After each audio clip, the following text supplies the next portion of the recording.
Dear friends, it is an honor to be addressing the 6th Indo-Japan Samvad Conference.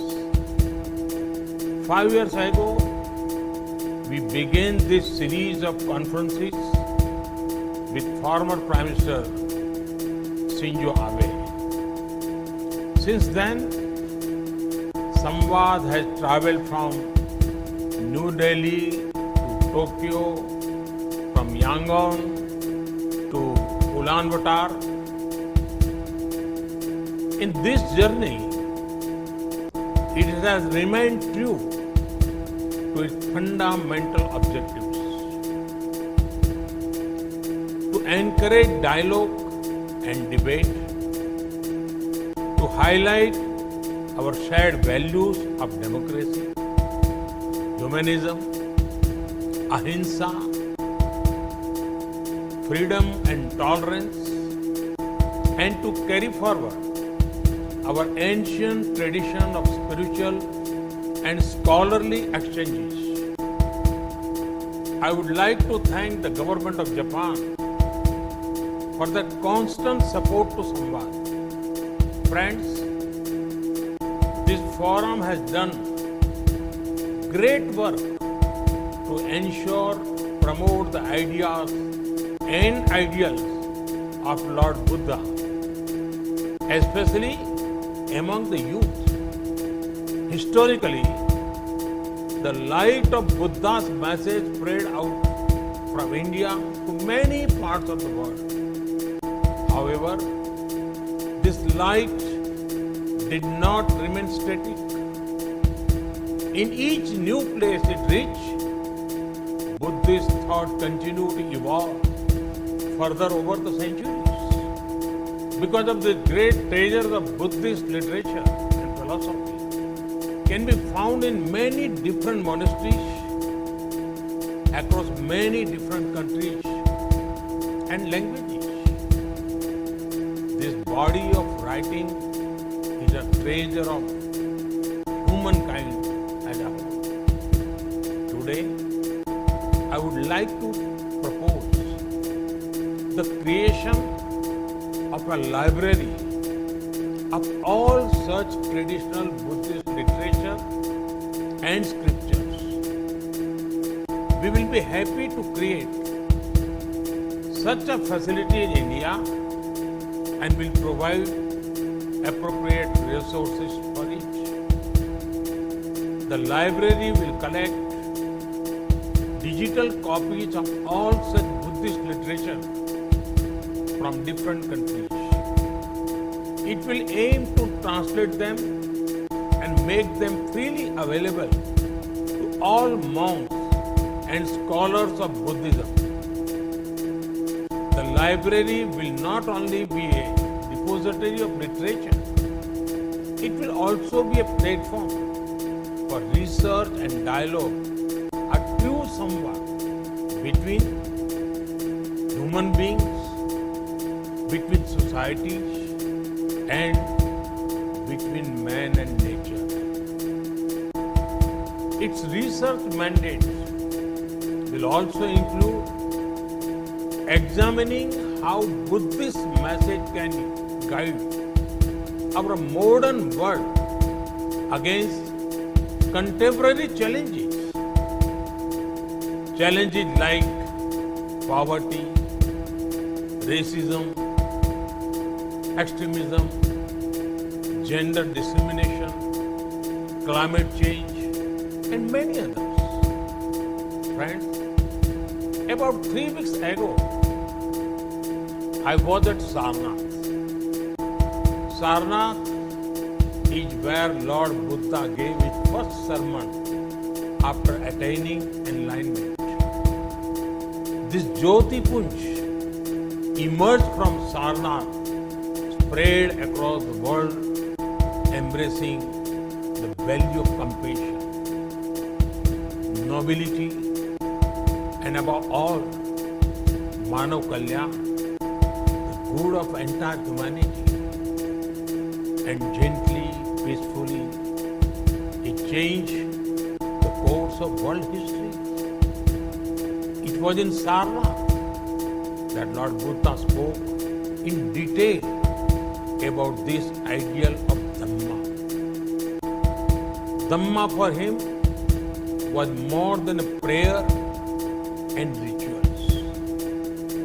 At the center of Dhamma are humans and the relation with fellow humans. Thus, it is most important to be a positive force in the lives of others.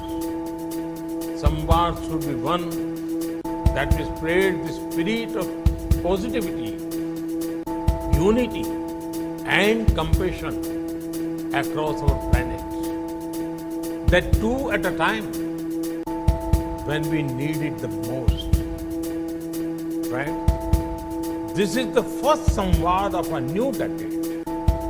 It is happening at a critical moment of human history. Our actions today will shape the discourse in the coming times.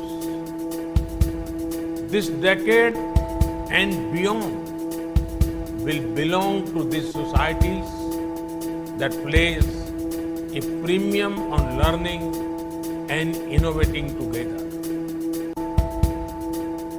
It will be about nurturing bright young minds who will add value to the humanity in the times to come. Learning should be such that furthers innovation. After all, innovation is the cornerstone of human empowerment. Societies that are open-minded, democratic, and transparent are better suited to innovate. Therefore, now is the time, more than ever before, to change the paradigm on what we see as growth. Discussions on global growth cannot happen only between a few. The table must be bigger. The agenda must be broader.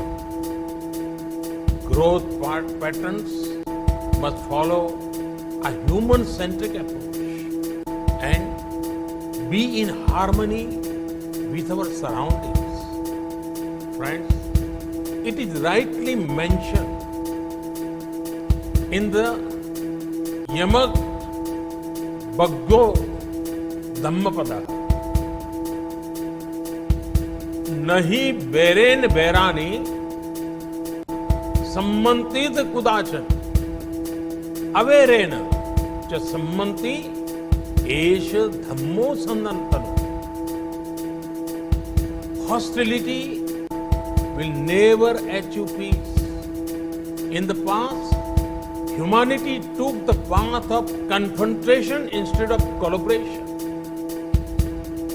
From imperialism to the world wars, from the arms race to the space race, we had a dialogues, but they were aimed at pulling others down.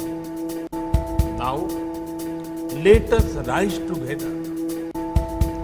Lord Buddha's teachings command the strength to turn the discourse from enmity to empowerment. His teachings makes us large-hearted. They tell us, learn from the past and work towards a better future. This is the best service we can do for our future generations. Friends, the essence of Samvad remains togetherness. Let Samvad bring out the best in us together. This is the time to draw upon our ancient values and prepare for the times to come. We must keep humanism at the core of our policies. We must make harmonious coexistence with nature at the central pillar of our existence. Samvad, a dialogue with ourselves. fellow human beings and with nature can light our way on this path. I compliment the organizers for organizing this important event and wish them all success in their deliberations. Thank you. दोस्तों, आपको ये video कैसा लगा और आपका इस बारे में क्या विचार है, ये हमें नीचे दिए कमेंट बॉक्स में लिखकर जरूर बताएं। साथ ही इस वीडियो को लाइक करें, जिससे हमें और वीडियोस बनाने के लिए मोटिवेशन मिलेगा।